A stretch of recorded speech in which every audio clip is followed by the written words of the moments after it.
தலைமை உரை தருக.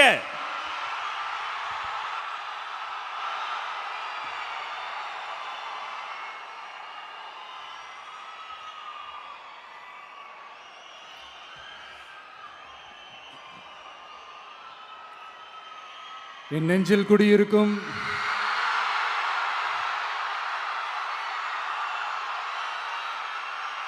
கரூர் சொந்தங்கள், உங்கள் அனைவருக்கும் என்னுடைய வணக்கம்.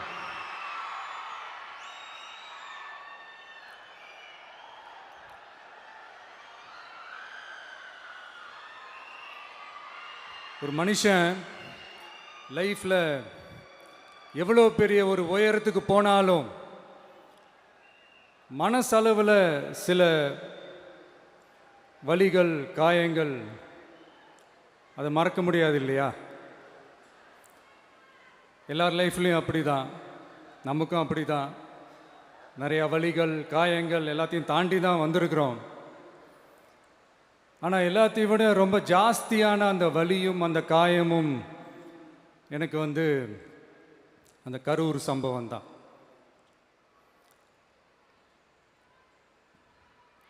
மக்களை சந்திக்கணும், மக்கள் பிரச்சனைகளை எடுத்து பேசணும். அதுக்காக தான் அந்த மக்கள் சந்திப்பு பயணத்தை தொடங்கி திருச்சி, அரியலூர், நாகப்பட்டினம், திருவாரூர், நாமக்கல், கரூர் அப்படின்னு சொல்லிட்டு போயிட்டுருந்தோம். அரியலூரில் அந்த மீட்டிங் முடிச்சுட்டு பெரம்பலூர் போகிறதுக்கு முன்னாடி அந்த பெரம்பலூர் போலீஸ் எங்களை அலர்ட் பண்ணாங்க. சரிங்க, கூட்டம் கொஞ்சம் ஜாஸ்தியாக இருக்குது, லேட் ஆகிடுச்சு, வராதிங்க அப்படின்ட்டு. So we had no choice. Police சொன்னால் நம்ம அதை ஒபே பண்ணி தானே ஆகணும். அதே நேரத்தில் பெரம்பலூர் மக்களோட அந்த சேஃப்டியும் மைண்டில் எடுத்துக்கிட்டு ஒரு மன வலியோடவே திரும்ப போயிட்டோம். அதுக்கப்புறம் பெரம்பலூர் தொகுதி மக்களுக்கு மன்னிப்பும் கேட்டோம். அதே மாதிரி நாமக்கல் அந்த மீட்டிங் முடிச்சுட்டு கரூர் வரும்போது அந்த கரூர் போலீஸ் எங்களை அலர்ட் பண்ணியிருக்கலாம்ல.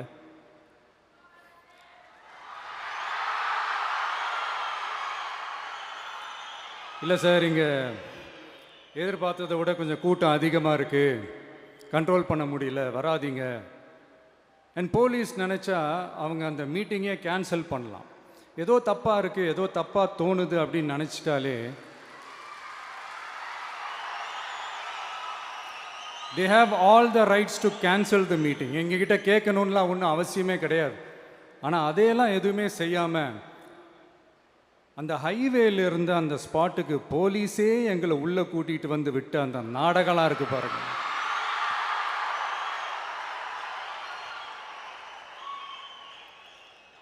நம்பிட்டேங்க, முழுசாக நம்பிட்டேன். அன்னைக்கு இருந்த அந்த கரூர் போலீஸ் பேசும்போது தேங்க்ஸ்லாம் சொன்னேன் அவங்களுக்கு. எனக்கு தெரியாது இப்படி ஒரு நாடகம் நடக்கும். இதுக்கெல்லாம் யார் காரணம்? இதெல்லாம் யார் சொல்லி செஞ்சது? இப்படி பண்ணுங்க, அப்படி பண்ணுங்க, சப்போஸ் அப்படி நடந்தா இப்படி பண்ணுங்க, சப்போஸ் இப்படி நடந்தா இந்த மாதிரி இன்ஸ்ட்ரக்ஷன்ஸ்லாம் கொடுத்து அந்த பிரஷர் போடுறது யார்?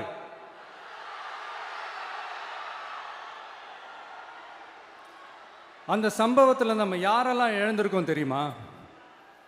ஒரு டிவியில் என் படமோ பாட்டோ வந்துச்சுன்னா, அம்மா விஜய் மாமா, அம்மா விஜய் மாமா அப்படின்னு சொல்லி அவங்க அம்மா கிட்ட சிரிச்சுக்கிட்டு அந்த டிவி ஸ்க்ரீனை போய் தொட்டு முத்தம் கொடுத்துக்கிட்டு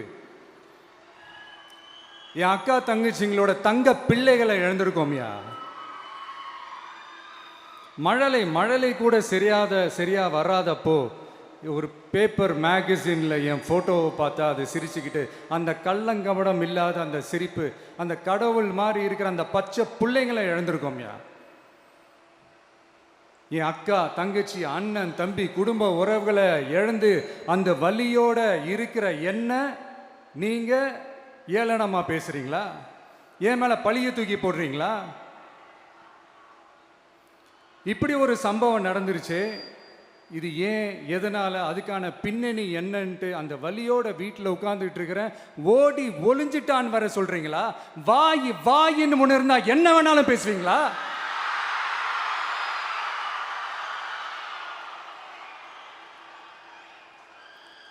மக்களே, நான் உங்களையே கேட்குறேன், அன்னைக்கு அத்தனை க்ரௌடு இருந்துச்சு, அந்த க்ரௌடுக்கு தகுந்த மாதிரி போலீஸ் பாதுகாப்பு கொடுத்தாங்களா? இந்த இடத்தை எடுத்துக்க சொல்லி நாங்க தான் சொன்னோம்னு ஒரு போலீஸ் ஆஃபீஸர் பேட்டி கொடுக்கிறாரு, அதுக்கு என்ன அர்த்தம்? இவ்வளோ வலி, இவ்வளோ காயங்கள் கொடுத்துட்டு பழியை தூக்கி நம்ம மேல போட்டுட்டு அதுல ஒரு அரசியல் ஆதாயம் தேடுறீங்களேயா? இதுல வாய் கூசாம சட்டசபையில ஸ்டாலின் சார் நம்ம மேல திருப்பி விட்டு அங்க ஒரு அரசியல் செய்றாரு, அதுக்கு என்ன அர்த்தம்? நமக்காக வந்திருக்கிற மக்களை காக்க வைக்கிறதுக்கு நான் ஒன்றும் ஆதாயம் தேடுற அரசியல்வாதியெல்லாம் கிடையாது. மக்களுக்காக அரசியலுக்கு வந்தவன் இந்த விஜய். எனக்காக எல்லாமும் கொடுத்த என் மக்களுக்காக எல்லாத்தையும் விட்டுட்டு மக்களுக்காக மட்டுமே அரசியலுக்கு வந்தவன் இந்த விஜய். அவங்களுக்காக நன்றி கடன் செலுத்துறதுக்காக மட்டுமே அரசியலுக்கு வந்தவன் இந்த விஜய். உங்களுக்கு தான் இந்த விஜயை பத்தி நல்லா தெரியுமே. ஆனா நம்ம எல்லாருக்குமே இத்தனை வலிகள் காயங்கள் கொடுத்தவங்களுக்கு இந்த 2026 தேர்தலில் தக்க பதிலடி கொடுத்துட்டீங்க. ஆனா அது மட்டுமே பத்தாது மக்களே, அது மட்டுமே பத்தாது. காலகாலத்துக்கும் எழுந்திருக்கவே முடியாத அளவுக்கு நிரந்தரமான ஒரு பதிலடியை நீங்க கொடுத்துக்கிட்டே இருக்கணும்.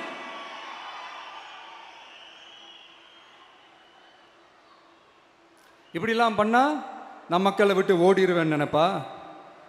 யார் என்ன ஓடினாலும் நான் மக்களை விட்டுலாம் ஓட மாட்டேன். அன்னைக்கும் சொன்னேன், இன்னைக்கும் சொல்றேன், நாளைக்கும் சொல்றேன், தில்லா சொல்லுவேன், கெத்தா சொல்லுவேன். பணமா ஜனமா அப்படின்னு கேட்டா என் ஜனம் தான் எனக்கு முக்கியம்.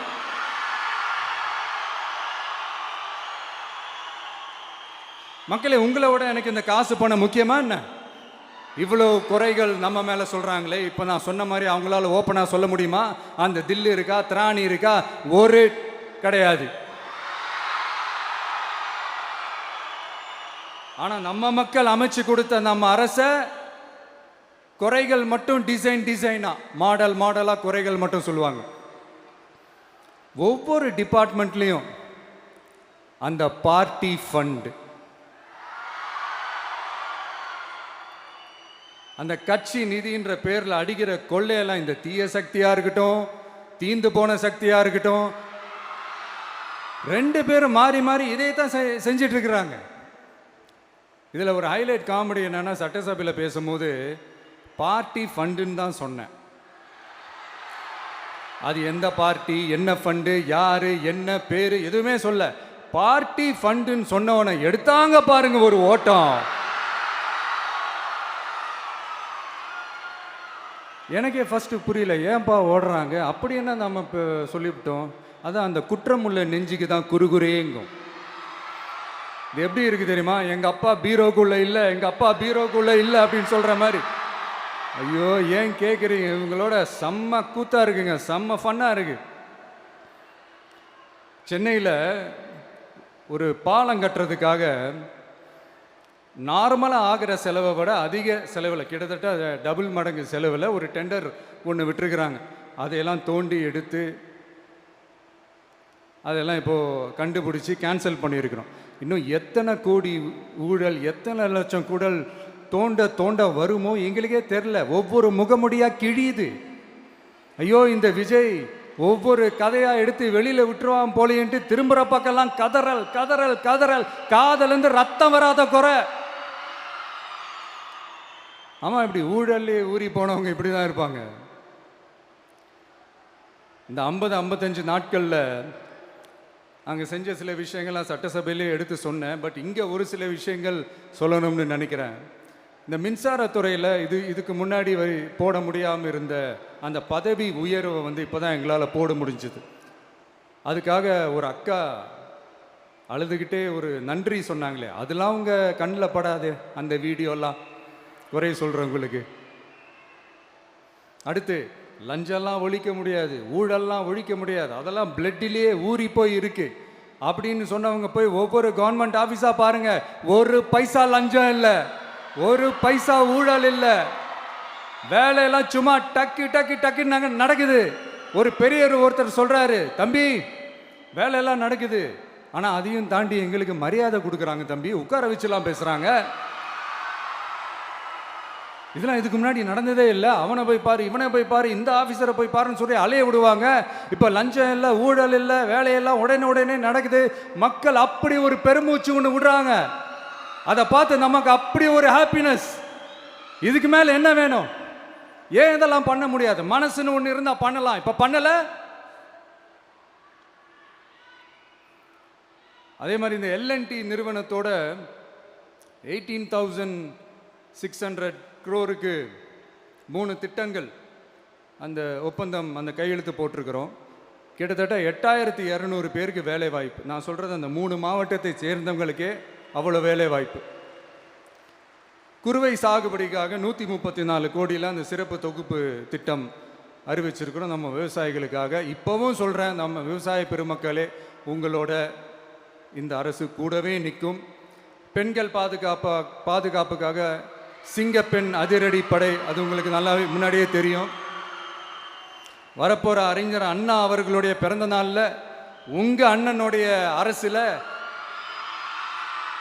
தாய் மாமன் தங்க மோதிர திட்டம் அறிவிக்கப்படும். இதெல்லாம் கேட்டாங்களே, வாக்குறுதி கொடுத்தீங்களே, என்னாச்சுன்னு. இந்த தீய சக்தி மாதிரி ரியல் தாய் மாமன்லாம் கிடையாது. ரியல் தாய் மாமன். எப்படி? ரியல் தாய் மாமன்.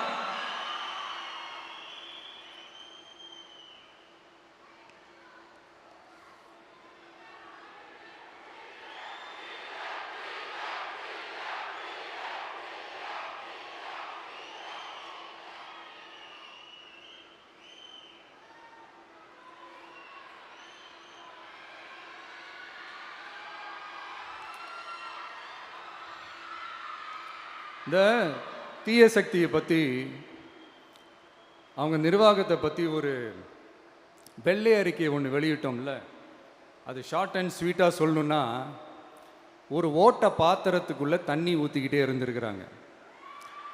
பாத்திரம் எம்டியாகவே இருந்திருக்கு. ஆனால் ஊற்றின தண்ணி தான் எங்கே போச்சுன்னு தெரில. கடவுளுக்கு தான் வெளிச்சம். அது மாதிரி இப்போ நம்ம சொன்னதெல்லாம் சும்மா ஒரு சாம்பிள் தான். இன்னும் வரப்போகிற நாட்களில் உங்கள் அரசனுடைய அந்த விஸ்வரூபத்தை நீங்கள் பார்ப்பீங்க. அடுத்து வாயத்துறங்க சிஎம். அடாடா, உங்கள் சிஎம் நெஞ்சிலேயே குத்திட்டு வந்தீங்க பாருங்க, அதெல்லாம் வேற லெவல். பேசுங்கன்றீங்க, பேசுனா எந்திரிச்சு ஓடிடுறீங்க. இனிமேல் பேச ஆரம்பிக்கிறதுக்கு முன்னாடி என்ன பண்ணணும் அப்படின்னா, ஒரு நண்பர் ஒருத்தர் சொன்னார், மாண்புமிகு பேரவைத் தலைவர் அவர்களே, எல்லா டோரையும் இழுத்து லாக் பண்ணுங்க அப்படின்னு சொல்லிட்டு தான் பேச ஆரம்பிக்கணும் போல் இருக்கு. ஏன்னா பேசிட்டு இருக்கும் போதே எந்திரிச்சு ஓடிடுறாங்க. 5 நிமிஷம் பேசினதுக்கே குளத்தூரில் கொத்து பரோட்டா போட்டாங்க. இதுக்கு மேலே பேசினா மொத்தமாக முடிஞ்சிடும். பார்த்துக்கங்க. நாம் அரசியல் பேசினா விஜயெல்லாம் அரசியல் பேசலாமா அப்படிங்கிறது. சரிப்பா, நமக்கு எதுக்கு வம்பு, நம்ம பாட்டுக்கு நம்ம வேலையை பார்ப்போம், எதுக்கு அவங்கள பற்றி பேசிக்கிட்டு அப்படின்னு இருந்தால் விஜய்க்கு அரசியலே பேச தெரில அப்படிங்கிறது. இப்படியே மாறி மேகதாது அணையை பற்றி என்ன தெரியும், விஜய் அதை பற்றி பேசலை. இப்படி நம்ம அரசியலுக்கு வந்ததுலேருந்தே ஒரு கூட்டம் குறை மேலே குறையா சொல்லிக்கிட்டு, பாட்டுக்கு பாட்டு கச்சேரி எங்களுக்கும் பண்ண தெரியும், பண்ணலாமா? இந்த மேகதாது அணை சம்பந்தமான அந்த வழக்கில் தமிழ்நாட்டோட பெட்டிஷனை சுப்ரீம் கோர்ட் எப்போ ரிஜெக்ட் பண்ணுச்சு? அப்போ யார் ஆட்சியில் இருந்தா? ஏன் ஒழுங்காக வாதாடல? நீங்கள் ஒழுங்காக வாதாடி இருந்தீங்கன்னா அதை ரிஜெக்ட் பண்ணியிருக்க மாட்டாங்கல்ல. ஏன் ஸ்டாலின் சார் வேணும்னே விட்டுட்டாரா? ஏன் இப்படிலாம் கேள்வி கேட்கலாமா? இப்படிலாம் கேள்வி கேட்டால் தான் மேகதாது அணையை பற்றி பேசுனதா அர்த்தமா? ஏன் அந்த ஸ்டேட்டு சிஎம் பேசுகிறாரு, நீங்கள் ஏன் பேசலை அப்படின்னா, நம்ம ஸ்டேட்டோட உரிமையை எங்கே நிலைநிறுத்தணுமோ அதுக்காக வேலை பார்க்குறது மட்டும்தான் முக்கியம்.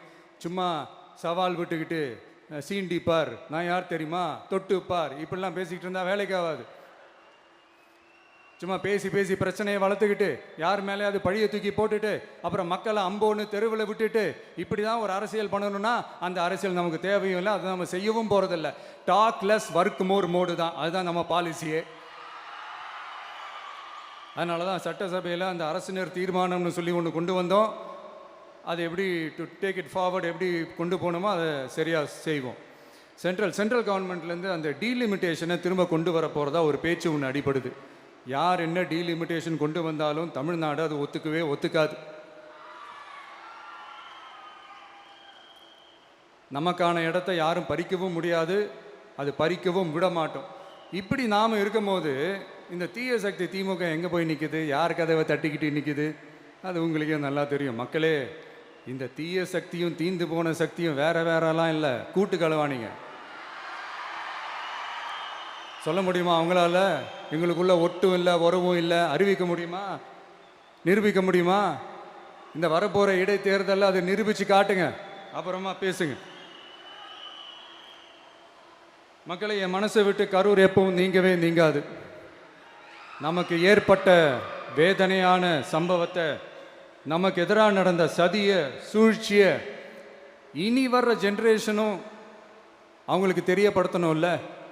அதுக்காகவே இனி ஒரு அரசியல் சதியை, அரசியல் சூழ்ச்சியை யாரும் யோசிக்கவே கூடாதுன்றதுக்காகவே கரூரில் ஒரு நினைவு சின்னத்தை நம்ம டிவிகே சார்பாக அமைக்கப்படும் அப்படின்றத அறிவிக்கிறோம். அப்புறம் கரூர்லேருந்து ஒட்டுமொத்த தமிழ்நாட்டு மக்களுக்கும் சொல்கிறேன், உங்கள் டிவிகே அரசு உங்களுக்காகத்தான் உழைக்கும். அடிப்படை வசதிகளை முதல்ல நிறைவேற்றணும். ஒரு பக்கம் நிதி நிலைமையை சரி செஞ்சுக்கிட்டே, இன்னொரு பக்கம் அப்படியே நாம் சொன்னதில் ப்ரையாரிட்டி பார்த்து ஒவ்வொன்றா படிப்படியாக நிறைவேற்ற ட்ரை பண்ணுவோம். இது எப்பவும் உங்களுக்கான அரசாக தான் இருக்கும். இந்த விஜய் உங்கள் விஜயாக தான் இருப்பான். நீங்கள் உரிமையோட உங்கள் கவர்மெண்ட்டை நீங்கள் அணுகலாம். இந்த தீயசக்தி ஆட்சி முடிஞ்சு பொட்டிக்குள்ளே போனதுலேருந்தே என்னென்னமோ பண்ணுறாங்க, இது ஏதோ பேசுகிறாங்க, சோஃபாங்கிறாங்க, வாஷிங் மிஷினுங்கிறாங்க. இந்த அரசியல் வியாபாரம் பண்ணுறதுக்கான அந்த வெண்டிங் மெஷினே அவங்க தான். யார்? இந்த திமுக. இதில் நம்மளை பார்த்து வாஷிங் மிஷினுங்கிறாங்க. எலெக்ஷனில் ஓட்டுக்கு காசு கொடுக்குற அந்த கலாச்சாரத்தையே, அந்த கல்ச்சரை அடித்து நொறுக்கி இருக்கிறோம். எலெக்ஷன்லேயே அப்படி வேலை பார்த்த நமக்கு எதுக்கு இந்த குதிரை, கழுதை, ஒட்டக பேரெல்லாம்? மக்களின் பக்கம் அப்படி இருக்கும்போது நமக்கு எதுக்கு இந்த பேரெல்லாம்? இந்த திருட்டு திமுக ஆட்சியை வச்சுக்கிட்டு ஊரடிச்சு ஒலையில போட்டு இந்த கொள்ளையை அடிச்சதுனால தான் உங்க கரூர் கம்பெனி ஓனர் ஒருத்தர் எங்க எங்க இருக்காருன்னே தெரியாம ஓடு ஓடு ஓடு ஓடு ஓடு ஓடு ஓடு ஓடு வராம் பாரு வேட்டக்காரன் ஓடினே இருக்கிறாரு. இன்னொருத்தர் ஃபாரின்ல போய் ஒளிஞ்சுக்கிட்டார். ஃபாரின் ஸ்டாலின் சார்ன்னு நினச்சிட்டு போறீங்க, அவர் இல்லை. எனக்கு எப்பவுமே ஸ்டாலின் சார் மேலே ஒரு தனி பாசம் ஒன்று உண்டு. அவர் கிடையாது, இவர் வேற. சிங்கப்பூருக்கு செக்கப்புக்கு போனார்ல அவர். இன்னும் தோண்ட தோண்ட எத்தனை பேர் மாட்ட போகிறாங்களோ தெரில. உங்ககிட்ட யாராவது லஞ்சம் ஏதாவது கேட்டாங்கன்னா கொடுக்க முடியாது சொல்லுங்கள், நான் இருக்கேன் உங்களோட.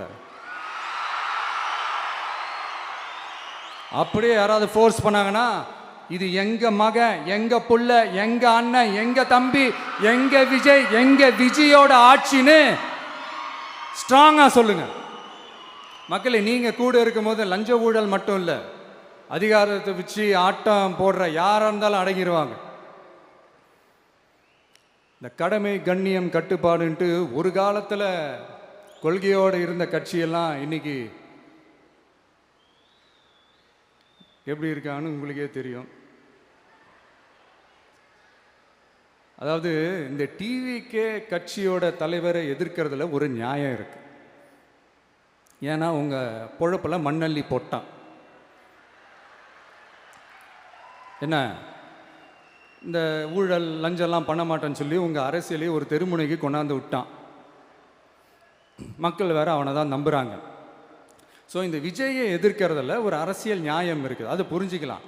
ஆனால் இன்னைக்கு இந்த விஜயை மக்கள் ஓட்டு போட்டு ஜெயிக்க வச்சு ஒரு தீர்ப்பை கொடுத்து மக்களுக்காக வேலை செய்கிறதுக்காக முதலமைச்சராக உட்கார வச்சிருக்கிறாங்க.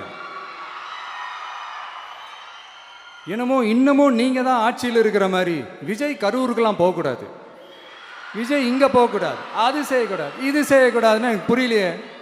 ஆட்சியில் இருக்கும் போது தான் இவ்வளோ கட்டுப்பாடெல்லாம் போட்டிங்க, எஸ்ஓபிஸ்லாம் போட்டிங்க, ஸ்டாலின் சார் ஆப்ரேட்டிங் ப்ரொசீஜர்லாம் போட்டிங்க.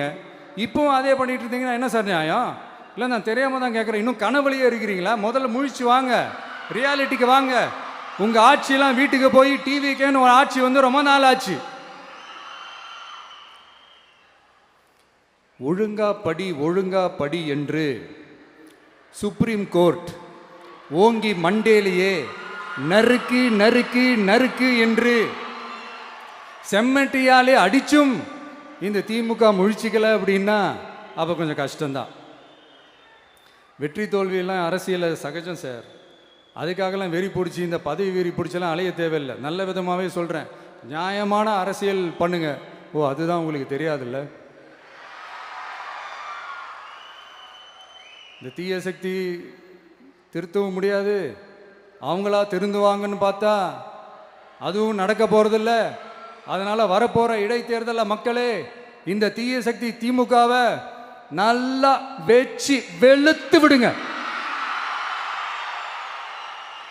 கான்ஃபிடண்டா இருங்க மக்களே, நல்லதே நடக்கும், வெற்றி நிச்சயம். மீண்டும் சந்திக்கும் வரை நன்றி, வணக்கம்.